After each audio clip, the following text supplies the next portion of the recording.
আসসালামু আলাইকুম। আজ চলে এসেছি সৈয়দপুর কুটির শিল্প বাণিজ্য মেলায়। অনেক দিন ধরে ভাবছিলাম মেলাটা ঘুরে দেখা হবে, অবশেষে দেখার সুযোগ হয়ে গেল। মজার বিষয় হলো আজ আমার সঙ্গে আছেন কয়েকজন প্রিয় বন্ধু। তাদের মধ্যে কেউ হাফেজ, কেউ মাওলানা, আবার কেউ কারি। তাই বলা যায় আজকের মেলা ভ্রমণটা একটু ভিন্ন ধরনের। মেলায় প্রবেশ করতেই চোখে পড়লো মানুষের বেশ ভালো উপস্থিতি। ছোট বড় সব বয়সের মানুষ পরিবার নিয়ে ঘুরতে এসেছেন। চারপাশে উৎসবমুখর পরিবেশ, শিশুদের আনন্দ আর মানুষের ব্যস্ত পদচারণায় পুরো মেলা প্রাঙ্গণ প্রাণবন্ত হয়ে উঠেছে। এখানে বিভিন্ন ধরনের স্টল সাজানো হয়েছে, কোথাও পোশাক, কোথাও গৃহস্থলীর পণ্য, কোথাও কুটির শিল্পের সুন্দর সুন্দর তৈরি সামগ্রী। অনেকেই পছন্দের জিনিস দেখছেন, কেউ কিনছেন, আবার কেউ শুধু ঘুরে ঘুরে উপভোগ করছেন।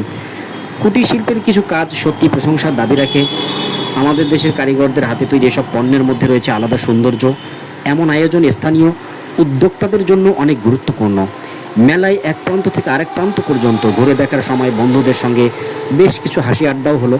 সাধারণত আমরা বিভিন্ন ব্যস্ততায় সময় কাটাই, কিন্তু এ ধরনের জায়গায় একসঙ্গে সময় কাটানোর অনুভূতিটা আলাদা। ভালো সঙ্গ থাকলে সাধারণ একটি ঘোরাঘুরিও স্মরণীয় হয়ে যায়।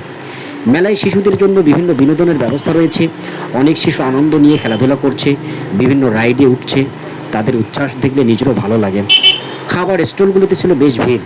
বিভিন্ন ধরনের খাবার ও নাস্তার আয়োজন দর্শনার্থীদের আকর্ষণ করছিল। সব মিলিয়ে সৈয়দপুর কুটির শিল্প বাণিজ্য মেলায় আজকের সময়টা বেশ ভালো কেটেছে। বন্ধুদের সঙ্গে কিছু সুন্দর মুহূর্ত কাটালাম, মেলায় পরিবেশ উপভোগ করলাম এবং আপনাদের জন্য সেই দৃশ্যগুলো ভিডিওতে তুলে ধরার চেষ্টা করলাম। ভিডিওটি কেমন লাগলো তা অবশ্যই কমেন্টে জানাবেন। ভালো লাগলে লাইক কমেন্ট শেয়ার করবেন। সবাই ভালো থাকবেন, সুস্থ থাকবেন। আল্লাহ হাফেজ।